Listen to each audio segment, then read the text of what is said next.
துப்பாக்கிச் சூடு நிறுத்தப்பட்டதாக காவல்துறை பிரதி அமைச்சர் சுனில் வட்டக்கல அறிவித்த நிலையில், வெலிகம பிரதேச சபை தலைவரின் துப்பாக்கிச் சூடு அரசாங்கத்தின் தேவைக்காகவே நடத்தப்பட்டதா என்ற சந்தேகம் எழுந்துள்ளதாக நாடாளுமன்ற உறுப்பினர் நாமல் ராஜபக்ஷ தெரிவித்துள்ளார். இது குறித்து மேலும் கருத்து வெளியிட்டுள்ள அவர், குறிப்பாக நகர சபைகளின் மேயர்கள், நகர சபை உறுப்பினர்கள், பிரதேச சபை தலைவர்கள் மற்றும் நாடாளுமன்ற உறுப்பினர்களுக்கு பாதுகாப்பு வழங்கப்பட வேண்டும். சமீபத்தில் கொலை செய்யப்பட்ட வெலிகம பிரதேச சபை தலைவர் தனக்கு பாதுகாப்பு தேவை என்று காவல்துறை அதிபரிடம் தெரிவித்திருந்தார். ஆனால் அவருக்கு பாதுகாப்பு வழங்கப்படவில்லை. ஒருவர் இறந்த பிறகு அவரது கடந்த கால செயல்களை குறிப்பிட்டு கொலையை மறைக்க காவல்துறைக்கு பொறுப்பான அமைச்சர் ஆனந்த விஜய்பாலா நாடாளுமன்றத்தில் ஆற்றிய உரை குறித்து நான் மிகவும் கவலைப்பட்டேன்.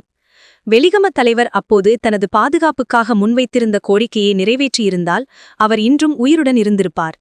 ஏதாவது நடக்கும் முன் தன்னை பாதுகாத்துக் கொள்வது பொருத்தமானது என்பதை நான் அரசாங்கத்திற்கு நினைவூட்டுகிறேன். எனவே பொது பிரதிநிதிகளுக்கு பாதுகாப்பு வழங்குமாறு அரசாங்கத்தை நான் கேட்டுக்கொள்கிறேன்.